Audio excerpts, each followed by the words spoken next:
Good afternoon.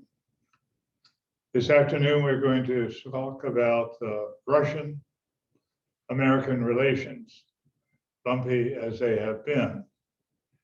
Before we get to that, as usual, I have to make some corrections on the last time we met.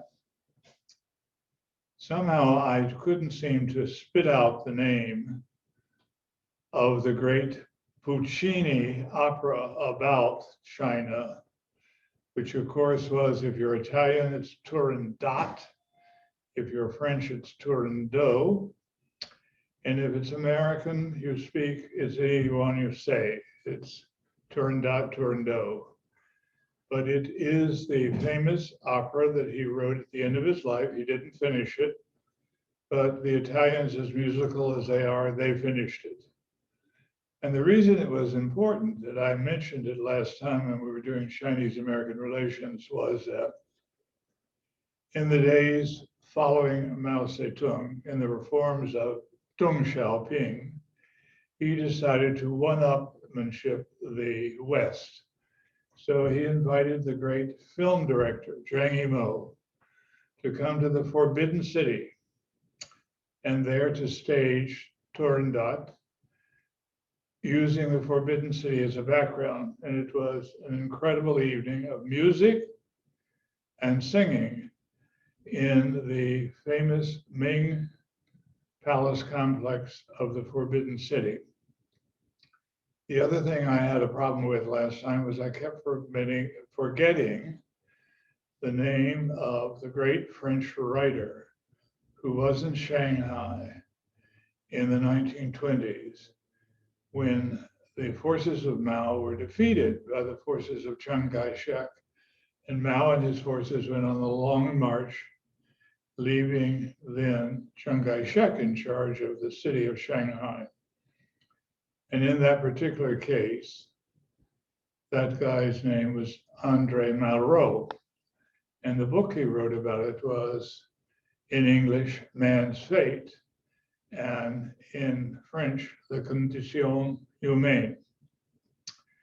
Malraux is also the man who, much later in his career, became the Minister of Culture in the government, the very long government of Charles de Gaulle.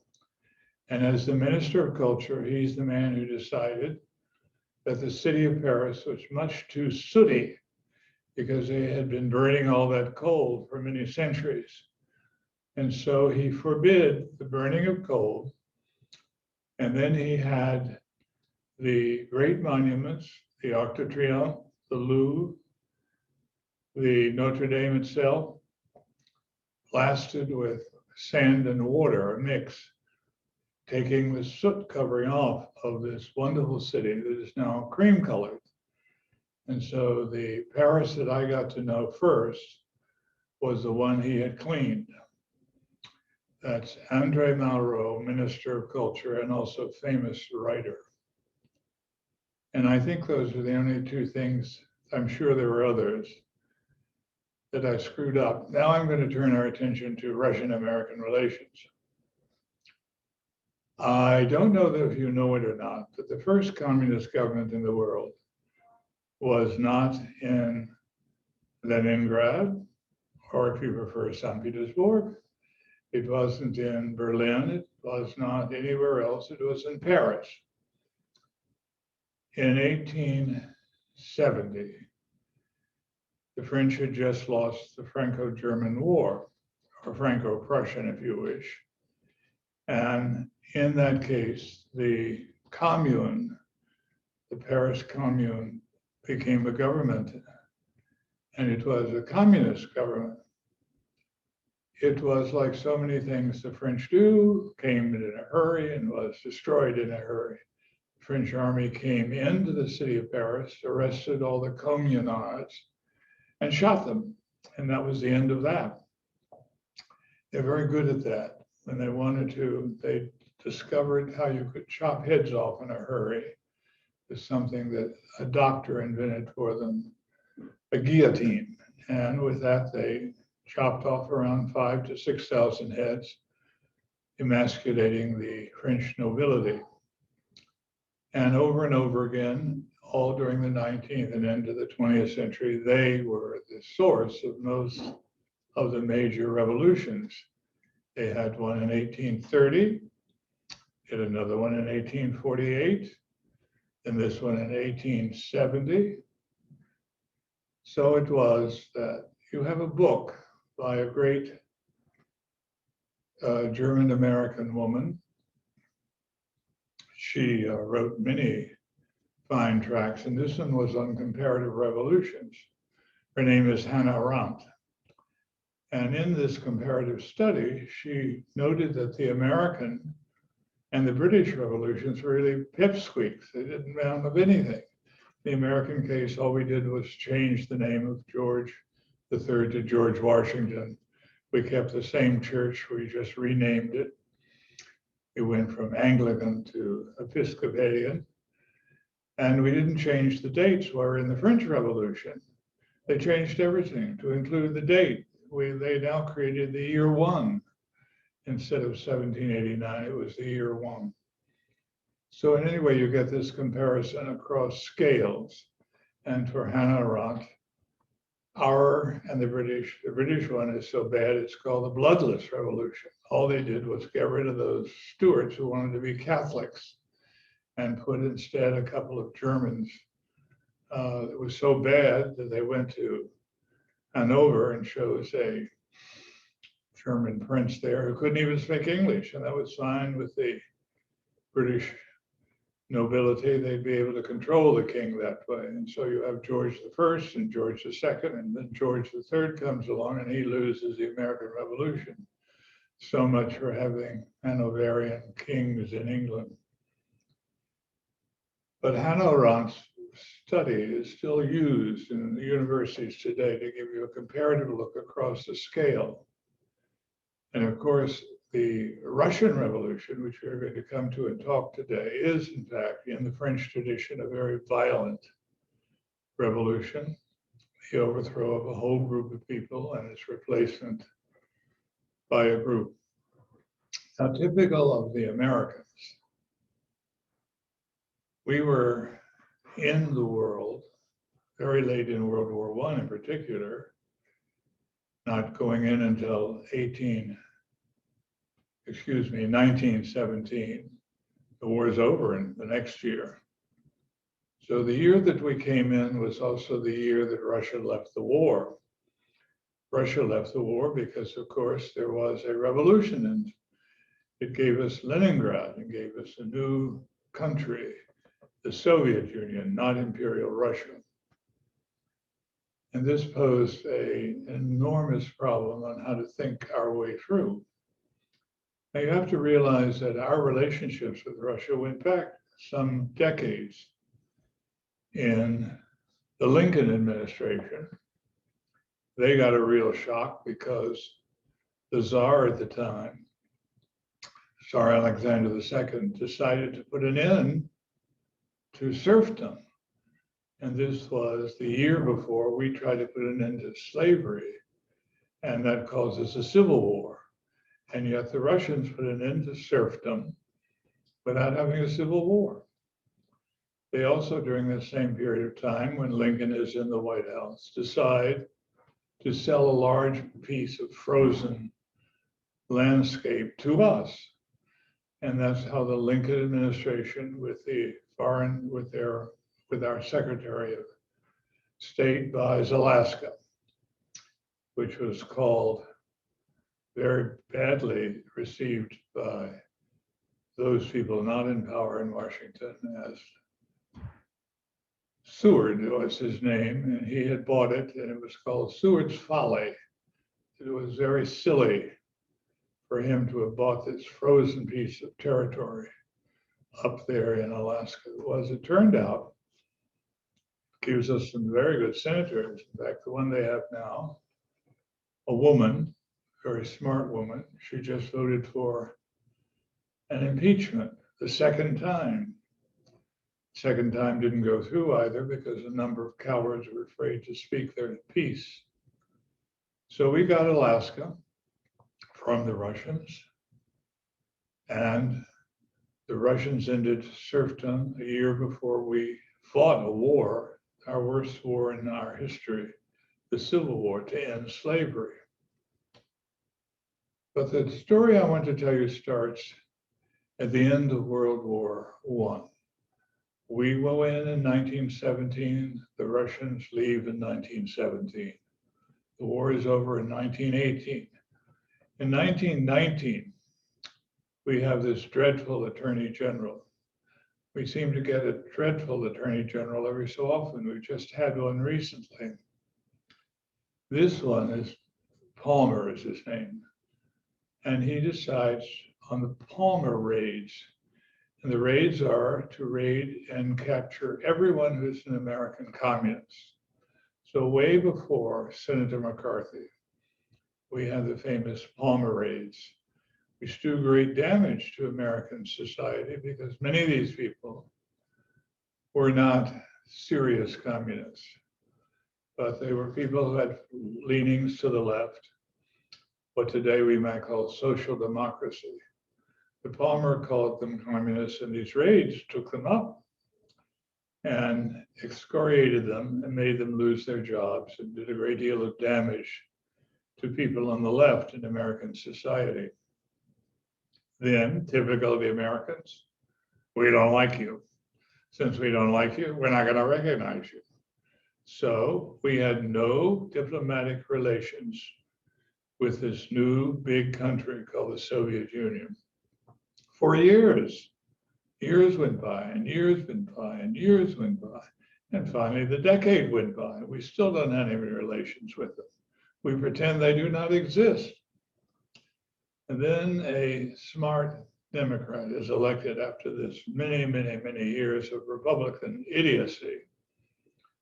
And this new man is, of course, Franklin Delano Roosevelt. And Franklin decides that we will recognize the Soviet Union. So we exchange ambassadors. And we have somebody go to Moscow and represent us with the Kremlin and this group of people who are now running the Soviet Union. Now, this is a time of lots of trouble. Number one, Stalin, who is basically artistically an idiot, decides he is broke, and he is broke.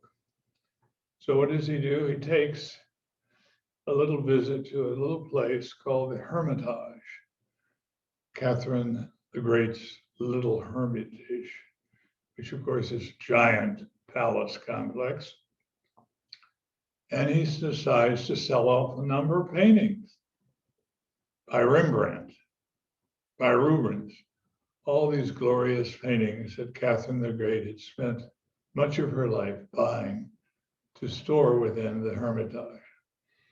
And many Americans took their chance and bought them.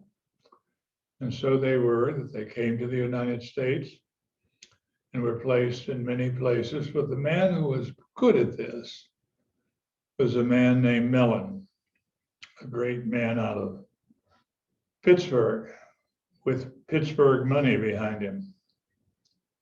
And so he bought them and then he gifted them to us, the American people, and put them in his wonderful museum that should have been named for him. But of course, by then we were crazy again. And we were naming everything, the National Gallery, the National Airport.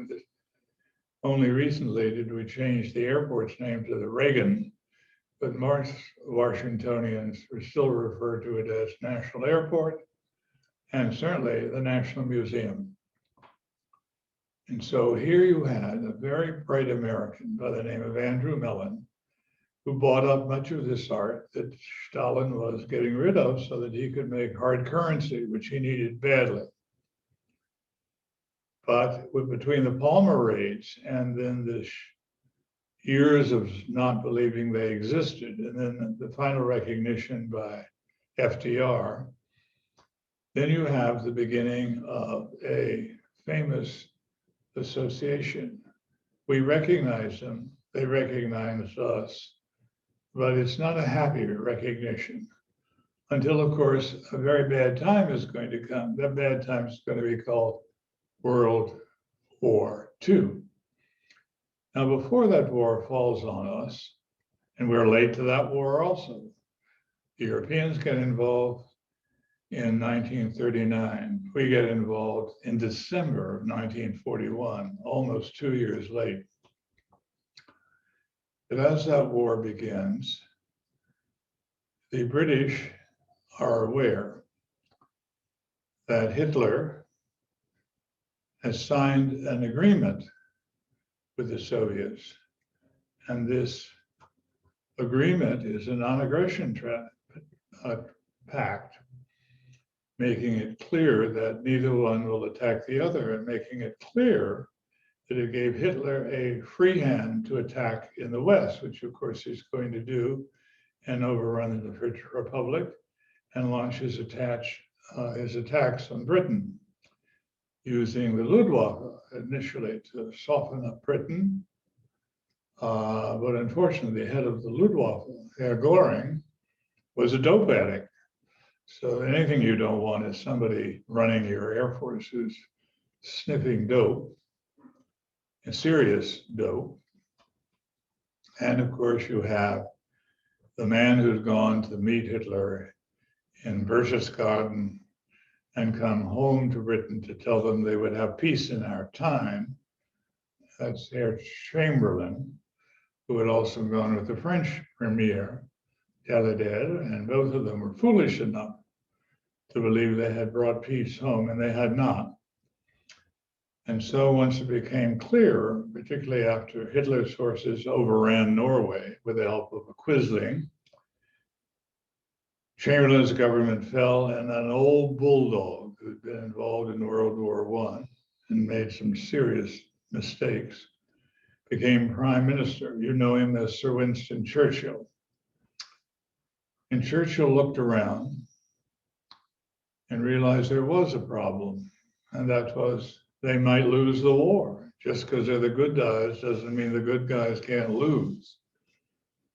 And so Churchill made a decision. Once Hitler decided to strike the Soviet Union and betray his new ally, Stalin, Churchill decided to make a pact with Stalin. And in a very famous statement, he said, if I had to, I'd go down to hell and make a pact with the devil. I'd do anything to defeat Herr Hitler.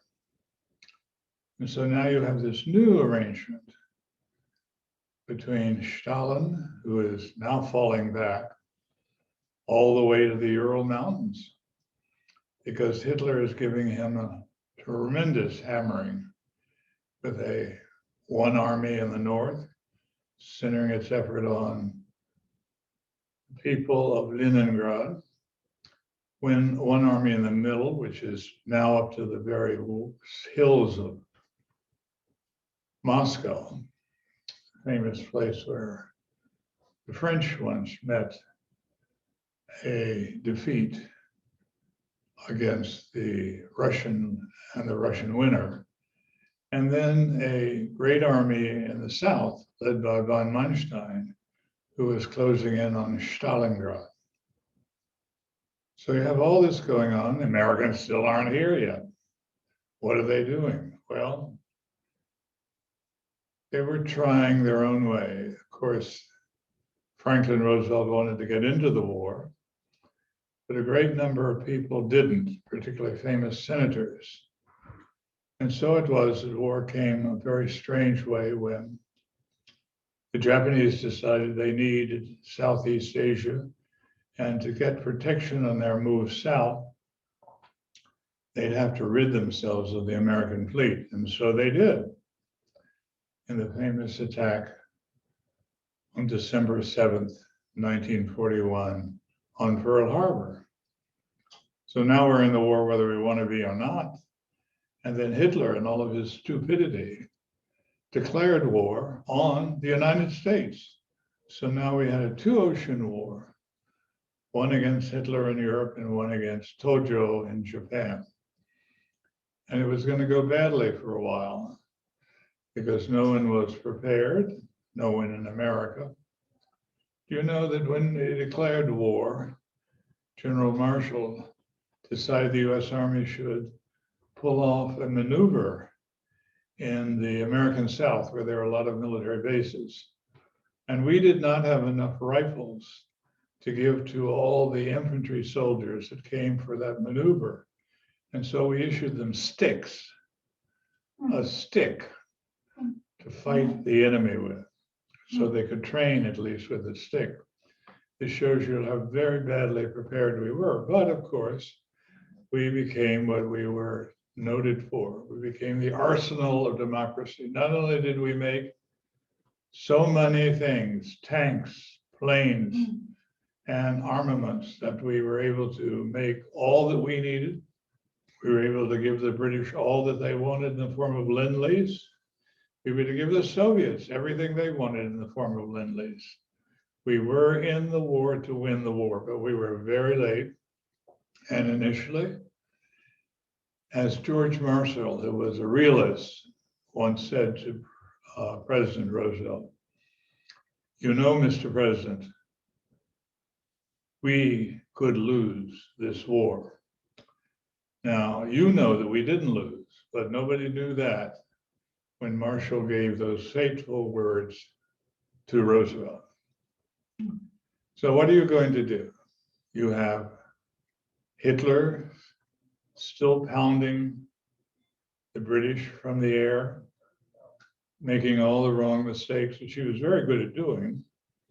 He pounds the city of London, which is not a strategic target. He should have been pounding those funny little stations. They were where the British Royal Air Force was getting its news about who was coming over the channel to bomb them. And these were radar stations. And radar had been invented, as did also sonar, by the British university systems that have gone to war with Britain, so that you have Oxford and Cambridge working day and night on preparing Britain to win the war, as well as the Irish University over in Dublin and the Scottish University, St. Andrews, and the Irish one is Trinity. So all the British university people are working day and night to make Britain a winner and make Hitler a loser. And over again, we could not get a budge initially. And so it was that Churchill had to make some very difficult decisions. We had a group of scientists who had finally broken the code, the German code, the military code, the Wehrmacht code, and also broken the naval code. The German Kriegsmarine, the German Navy, which was in fact winning part of the war by sinking everything coming towards Britain. Do you know that the British people had to live on 1 egg a week because they were starving? There was no food coming in because the submarines, the U-boats, Das Boot, was sinking everything that was coming towards Britain. So now we break the code so we know where the U-boats are and we know where the airplanes are coming. But so afraid that if we let any early warning take place, the Germans will know we have broken their code and they will change the code. And so Hitler plans a great raid on a city in the north of England. And the city is not warned by Churchill. So the city is destroyed. Human casualties are enormous. And yet Churchill knew about the timing of the raid and could have given early warning both to his number of Spitfires who could have met the pilots and met the bombers before they got to the city. But he did not want to give up. So that city remained a token of what price the British had to pay. Later, it became the sister city, since it was in ruins, the sister city to Dresden, because Dresden is also Later, when we, the Americans, joined in the form of the 8th Air Force, it's called the Army Air Corps at the time, and with the British Royal Air Force, we work under the command of the Joint Command, Bomber Command, which is headed by a South African. And he decides to level Dresden, and he does. And so this great Saxon city is left in ruins. I've gone to that city, both when it was in ruins and when it was rebuilt. It's a marvel of Deutschland under new leadership. But that takes us far from the subject of American and Russian relations. So it was, we were in the war now, and we wanted good relations with the Russians. We were sending them supplies. So desperate were the supplies to get there because the submarine menace, we sent them from the Pacific side, where there were no submarines to mention, sent them down to Australia, these big freighters loaded with goods. From Australia, we sent them towards where the Indian Ocean is. And then from the Indian Ocean, we send them up the Persian Gulf into Persia itself, or Iran. Iranians offloaded and sent these goods. They were tanks, there were airframes, airplanes, there were steel factories, everything the Russians wanted. And the Russians came down from their province in Azerbaijan down to the Iranian province of Azerbaijan, and then all the way down to Tehran, and picked up the goods and took them back into the Soviet Union, back into the Urals, where Stalin's forces recreated huge cities out of nowhere in order to buy the kinds of things and build the kinds of things they needed to finally win the battle at Stalingrad.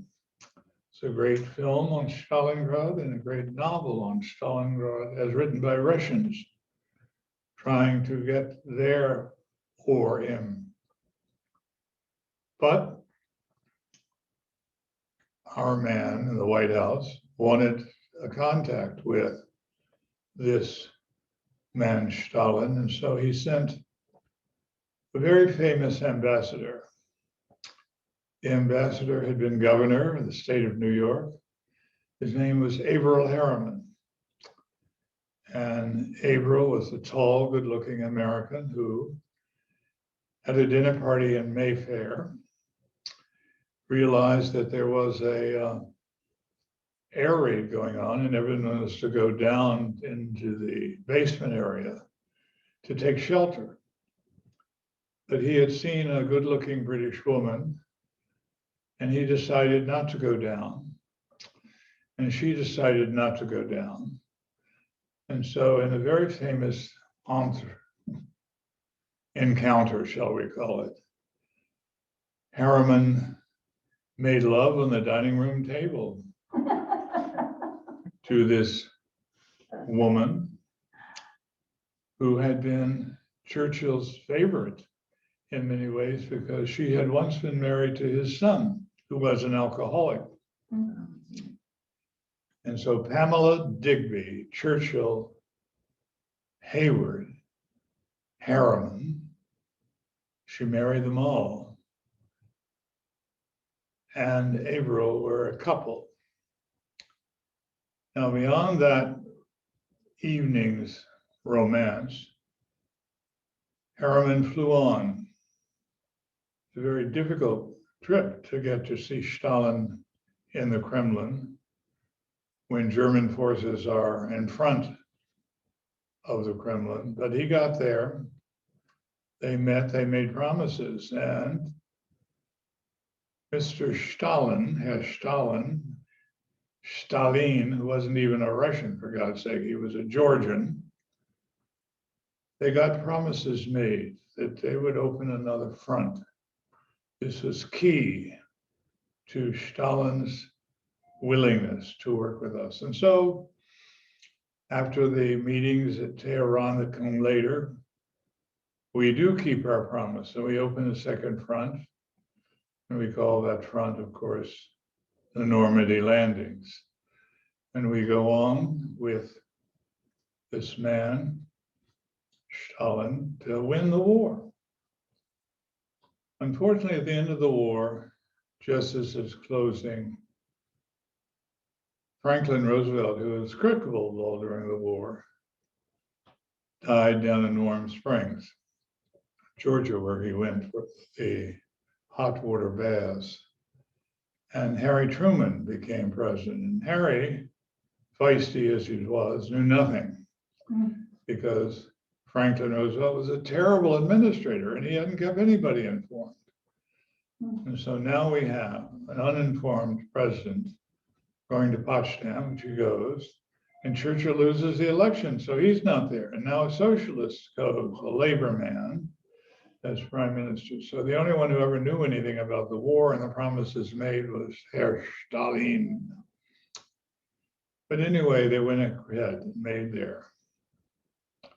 And so we came out of the war, but there was something happening, something going wrong, because of course, we had the A-bomb, no one else had the A-bomb. We shared the A-bomb with Britain.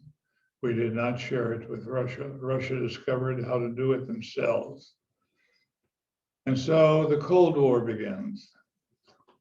And Churchill himself is out of office, but he comes out to Missouri to give a speech. And he gives a speech about an iron curtain having fallen across Europe, with half of Europe behind the Iron Curtain.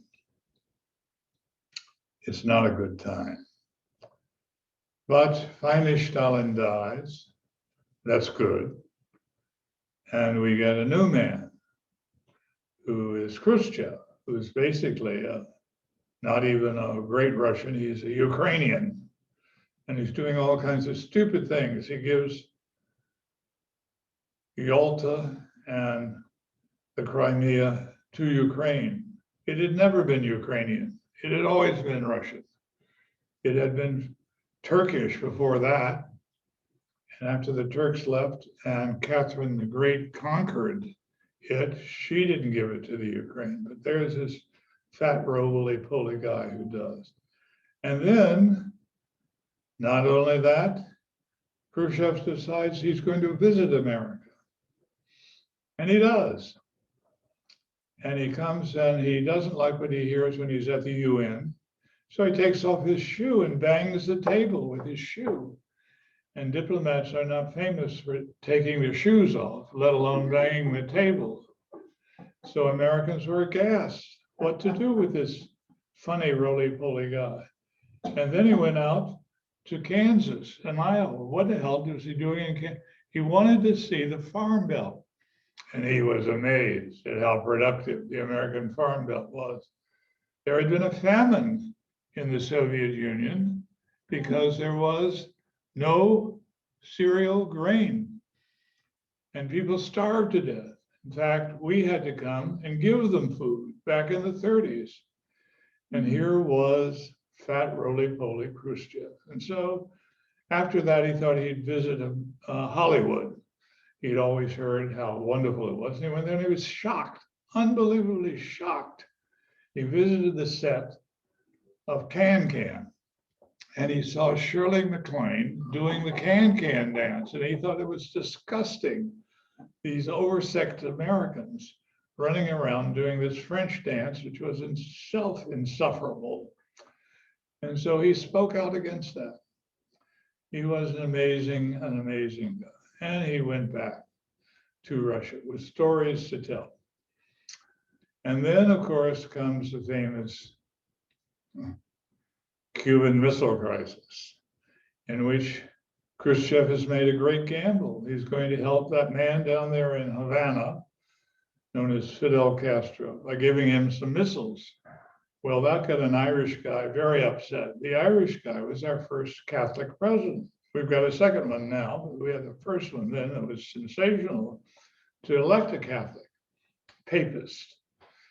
He'd be inviting the Pope over to the White House. Well, he didn't invite the Pope. Instead, he invited Marilyn Monroe. It had nothing to do with anything to do with politics. So what to do? Well, we forced his hand. Kennedy put in, with McNamara as his Secretary of Defense, a quarantine. And we forced the Soviets to stop and then to withdraw.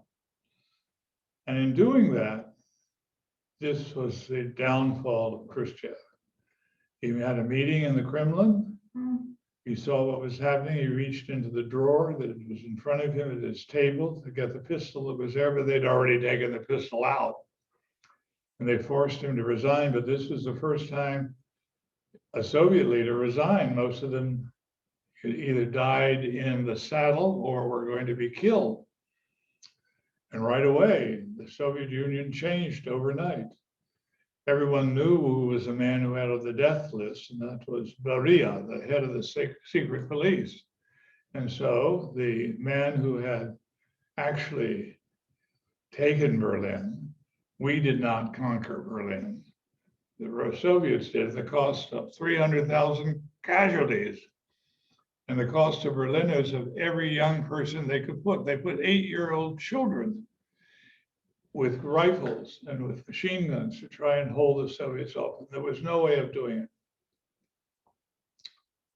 And so it was the man, Marshal Zhukov, who conquered Berlin and now is at this meeting, and he gets out his pistol and he shoots Beria in front of everybody. And that's the end of this awful, awful head of the KGB, a unit that had been formed early in the Soviet years. I have another horrible man. And I used to go to the prison that he ran in Moscow just to look, see if I could still hear the screams of the prisoners who had been taken. As Stalin was always famous for purges because he didn't trust anybody. So he would have another great purge. He had a great purge of all the generals and admirals and people of star rank just before World War II. That's just what you need before you go into World War II, is to kill all the leaders. Oh, it was such a sad time. Anyway, now we come to real American relations with Russia. Russia was very clever. And they sent us a man you couldn't beat. His name was Anatoly Dobrynin. He was the best looking Soviet diplomat. He had his suits made at Savile Row in London. He had his ties and shirts made by Pierre Cardin in Paris. And he had his shoes made by this man in Italy, where you get the best shoes. So he's not only a fashion plate, he lives wherever. He's there, presidents come, presidents go, Dobrynin's still there. Foreign ministers and foreign secretaries and secretaries of state come and they go. Dobrynin is still there, always on the go, watching and looking, keeping score. And he was very good at what he did. Now, I know some of you, like Flossie, are not interested in my little stories. So Flossie, you can rest, and the rest of you can listen. There is a very famous story. Dobrynin is the Soviet ambassador. Brezhnev decides to visit Washington. He does. Now, if you don't know Washington, D.C. like I do, having lived there for many, many, many, many years, it was designed by a Frenchman. It was a Frenchman who loved circles. And you can get lost in those circles, Thomas Circle, 14th Street, and you go round and round and you can never get out because it's thick with traffic and no one will let you out. And so it is that Dobrynin is in the Soviet car and Brezhnev is with him. And so what does Dobrynin do? They're late, they're running late. He reaches down towards the floor and takes up a car phone, and he calls the Soviet embassy. And he says, we're late. We're over here on 14G. We're stuck on the traffic around the circle. So be aware that we will be late for dinner. And Gorbachev assassinated. Gorbachev liked to visit foreign countries because he liked to get gifts. And unlike other Soviet leaders, he wasn't a womanizer. He wasn't a drunk like Yeltsin, who's going to be drunk all the time. This guy's not drunk. This guy likes fast cars. And so he loved visiting Italy because they gave him a fast car. It was either a Maserati or something. Even the French had a fast car, and he got a fast car from the French. We don't have fast cars. We have old cars, like a Ford. Who in the hell wants a Ford when you can have a Maserati? So now he knows what he wants. So he tells his man, Dobrinin, to order up a large number of these phones, and he will have them installed when he gets back to the Soviet Union. And sure enough, he does. And he's on the phone all the time because he doesn't live in the Kremlin. Nobody lives in the Kremlin. He lives in the hills, the Moscow hills, in a very nice dacha. And he has a problem. Not a drinker, not a womanizer, but he has a daughter. And this daughter is a piece of work, if there ever was a daughter who was a piece of work. She was very good looking. Her name is Galina Brezhnev. Now in the Soviet Union, you see, if you remember the Communist Party, you're part of the nomenklatura. You're the exceptional elite. And as a party member, you have a special medical clinic you go to with special doctors. You have a special vacation holiday planned down on the Crimea, on the Black Sea, with a gorgeous dacha to stay in. It's unbelievable what you get if you are elite communist. So much for Marx and all that claptrap about everyone being equal. The nomenclature isn't equal. Now, Galina is not only the most equal, she has a group of friends that are notoriously terrible. And her closest friend is Boris the Gypsy. That should give you a hint that trouble's ahead. And Boris knows where you can get the best jazz records. Well, what's a jazz record to a good communist? Well, it's wonderful to her crowd because they can dance at night. So it is that the nomenclature, with all their privileges, now have recordings of the best American jazz. And he can get her furs so that she can be decked out in the best of furs. And she parties all night long. She's never home. And her father doesn't appreciate that. And there's a special brigade of KGB soldiers who are expected to guard the head of the Soviet Union and his family, you know, like Biden is protected, we hope, by a group of people in the Secret Service. Well, there is a Secret Service for the people in the Kremlin. And so he's angry when he wakes up the next morning and Galina Brezhnev isn't home yet. She's still out dancing, 6 o'clock in the morning. My God, what's going on? So he's highly pissed. So he gets in his car and he goes driving down to his office and he picks up that phone and he calls the Commissariat for State Security. And he curses them out. Where the hell are you? You're supposed to protect me and my family, and you don't even know where my daughter is. Find out, get her, and get her home. Now,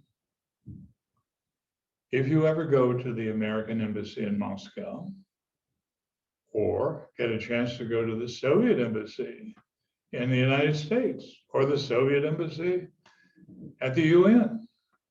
And their residence, which is out on the Gold Coast of Long Island, you will notice that the embassy building looks like a combination of CBS, NBC, and ABC, as well as CNN. You've got all these antennae on the roof because they're listening to everything that's being broadcast.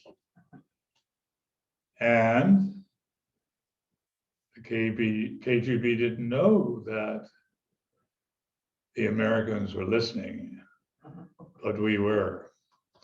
And so we not only picked up on the love life of Galina Brezhnev, we picked up on other things, because while he was on the horn, yelling and screaming at everybody, Brezhnev was giving away state secrets. He was telling, get hold of the Supreme Soviet and let them know that stop talking about things they don't know what they're talking about. I'm not going to do anything with this arms control crap the Americans have dreamed up. And on and on and on and on. And the Americans were hearing this on their listening devices. So we had a wonderful heyday of listening in on problems that Brezhnev was having, until, of course, the Soviets finally caught on that the head of their government was blabbing his whole itinerary to the world, and it stopped immediately. They got the word to Brezhnev to shut up, and up he shut. And so there is, you get these little stories that it's not in the congressional record, but it was well known in CIA headquarters out in Langley that we had once had a wonderful coup. And then the coup dried up, as it often does, because little things like that have a tendency to leak out. And when the enemy knows, the enemy takes precautions. And so it was that Brezhnev's secret was known to the world, and we went on, and Dobrynin went on. Because whenever you needed something, you could always get it from Dobrynin.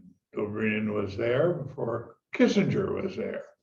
He was there while Kissinger was there. He was there when Kissinger was no longer there. Dobrynin, this famous ambassador of the Soviet Union to the United States of America. And he held on for a very long time. And Galina held on for a very long time.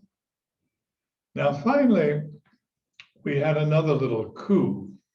You can come out of hiding now, a Flossie. This is in the congressional record. We wanted a thaw to take place in American-Soviet relations, and so we got one. And we got it because there was a man named Sal Hurek who began to offer programs in which Americans would go to the Soviet Union and entertain, and Soviet artists would come to the United States and entertain. Now, the problem was that Soviet artists might defect because now they're free at last, like Martin Luther King. So what to do? Well, you send along some commissariat for state security people who have guns, and then you ain't going to run away when someone's watching you with a gun. And so Hurek brought over strange groups initially. We brought over the Red Army Chorus. And here were a bunch of Americans, and they went like crazy for this, these wonderful choruses. So after the Red Army Chorus was a sensation, they brought over some of those wonderful choruses that sang Russian religious music, Russian monks. That was a big hit. Keep bringing them. And we sent over our people. God only forbid what they wanted to see that was ours, because usually who we put up initially was Elvis Presley. Well, nobody in the Soviet Union wanted to see Elvis Presley. What in the hell was he but nothing of a guitar playing guy with swivel hips? But we did find a few things to send over, and so it was going very, very well. But as things often go well, they go badly. What we wanted, and York was able to bring us, was Soviet ballet. And they came. They came usually with their stars. Now, who would be a star? Well, there were two guys in particular who were really, really good. And they wanted to come. Now, first, they'd come to places like Paris.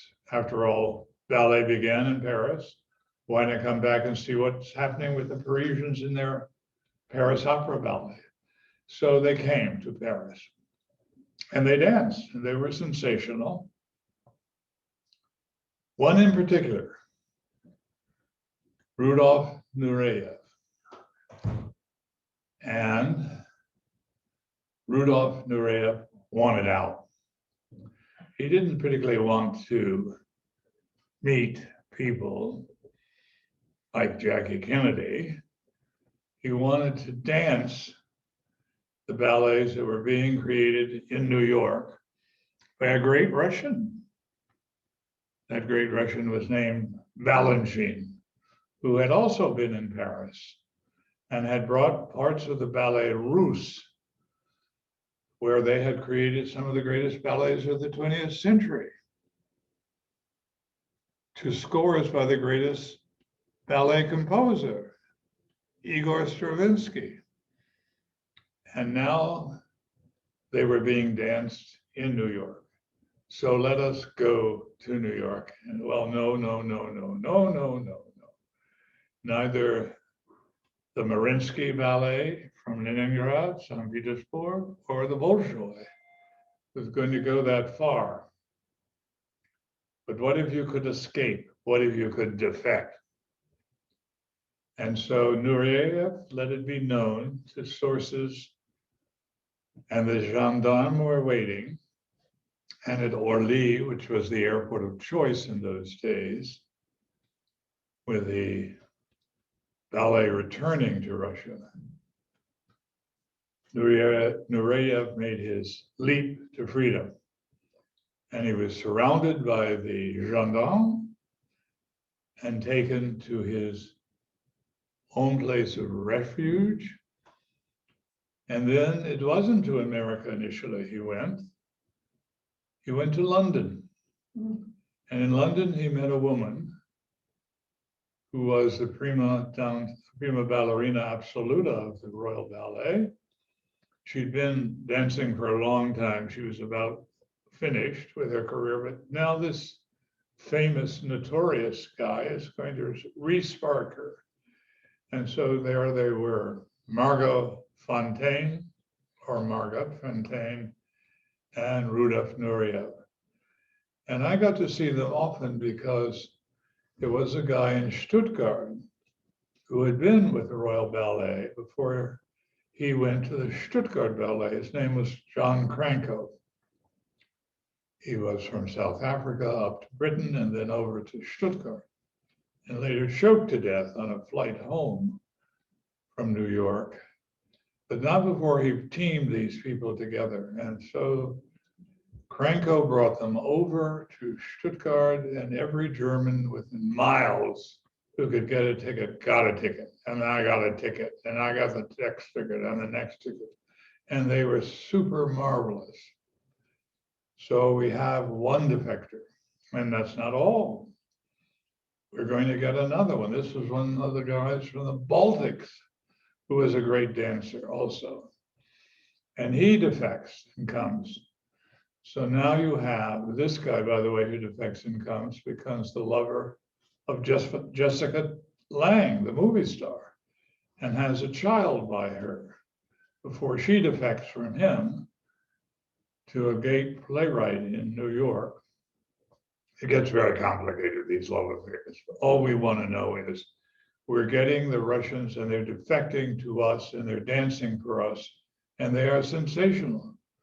And Stravinsky has gotten out with the Ballet Russe and with Balanchine, and they have formed a team that are putting together new ballets for New York City Ballet, which becomes one of the greatest ballet companies in the world. All this is part of American-Russian relations.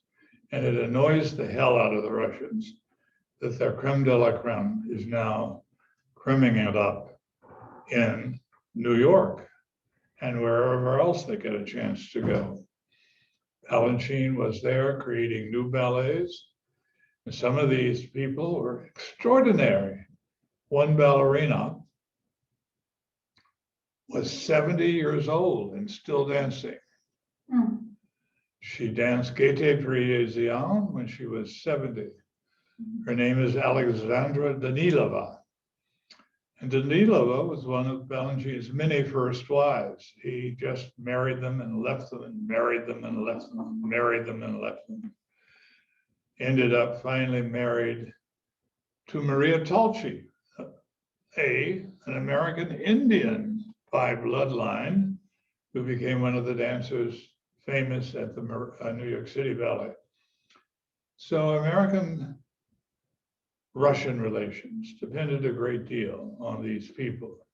We started out by having good relations with them when we realized that Nicholas II had freed the serfs. And then we realized that the same Nicholas had, through his foreign minister, had sold us Alaska, which has given us a number of famous people, to include the woman who recently voted to impeach somebody famous. And on it went, all the way to the time of Dobrynin and to the defection of people like Baryshnikov, who also wanted out and wanted to dance, and in fact made a movie about dancing. Wonderful film, White Nights. Mm. You couldn't beat these people, and the Americans ate it up. And ballet became an American art form. It wasn't enough that you could just jitterbug or tango. You could use those themes in ballets because we had our own group of dancers. We had a wonderful guy, Jerome Rabinowitz, until he changed his name. And he came over to work for the New York City Ballet. He had to because he'd been outed. Unfortunately for Jerry Robbins, he had told names to the McCarthy hearings. Mm. Because you have to understand that not only were we really bad people when it came to the Palmer raids of the 1920s, but we have this awful senator, a junior senator from Wisconsin, who of course brings us the McCarthy hearings and the destruction of many, many, many people. One of the great things I admired in Humphrey Bogart and Lauren Bacall's relations, Bogey and Bacall, they made a stand publicly against HUAC, the House Un-American Activities Committee, and tried to save many, many careers, as did Kirk Douglas as a big star. He hired writers who were blacklisted and gave them another name and let them write for him. And we'll see one of his movies coming up soon, The Vikings, a movie with Kirk Douglas as a major Viking leader. And it was shot in color in the area of Scandinavia. It's a beautiful film. And there it was that we were trying to hold together a relationship with the Soviets as things drifted and finally drifted towards the relationship we have today. The relationship we have today is unfortunately in with Putin. Putin's a very funny person. He is a KGB type, Commissariat for State Security. He speaks perfect German with a heavy Saxon accent, because for years when there was East Germany and it was communist, he was the head of the KGB in Saxony. Mm. And that's why when a very famous woman who is the head of the German Federal Republic today, a chancellor herself, and a Saxon, when she meets Putin, they speak Saxon German to each other, and they're very good at it.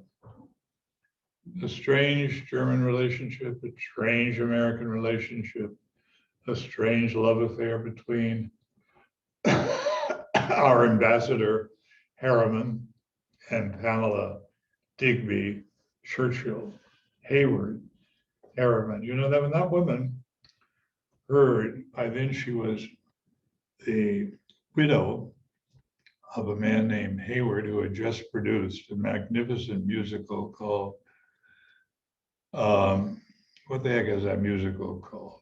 Not The Sound of Music, but it's called South Pacific, of course. And she heard, as a widow, that Mary Harriman had died in Washington. She grabbed a train from Penn Station and went down Washington, D.C. and showed up on the doorstep of Averell Harriman. And they started their affair all over again. She married him. She became the leading hostess of the Democratic Party in Georgetown, where she had a fabulous house.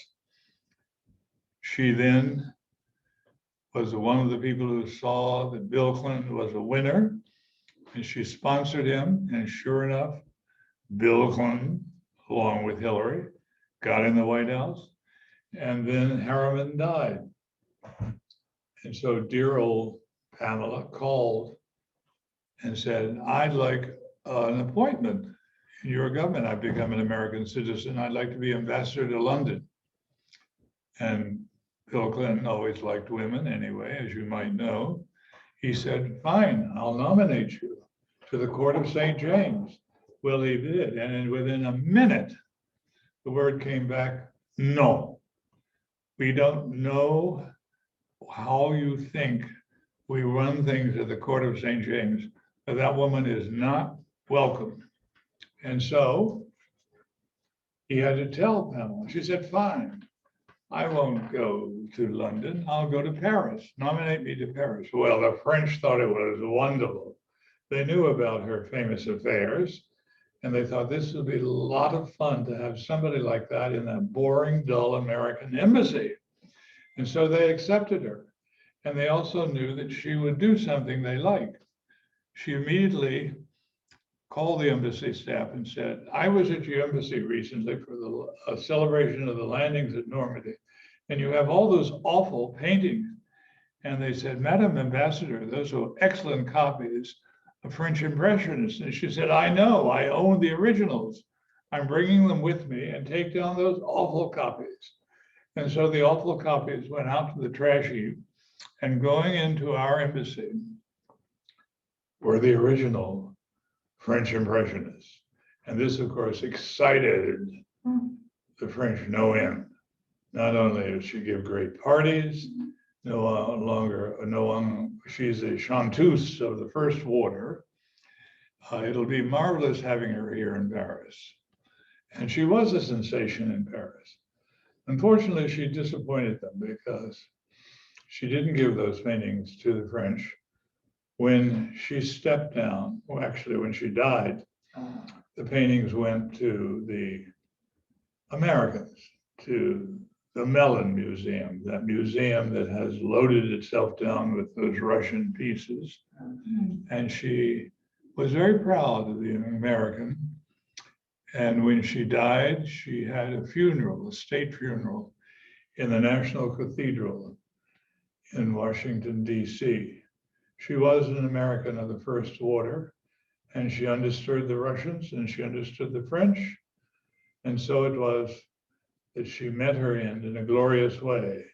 Everyone who was anyone was at her funeral in Washington. And so I've bored you to death, I fear, with too much noise and too much gossip, as Fosse would say. I know, we love gossip. And so, but you will find most of my stories in places like memoirs. And so I'm going to leave you now. And I enjoyed talking to you today, and I'll be with you again next Monday for wonderful talk I haven't decided what it's going to be on yet, but it'll be on something juicy and wonderful. Thank you very much.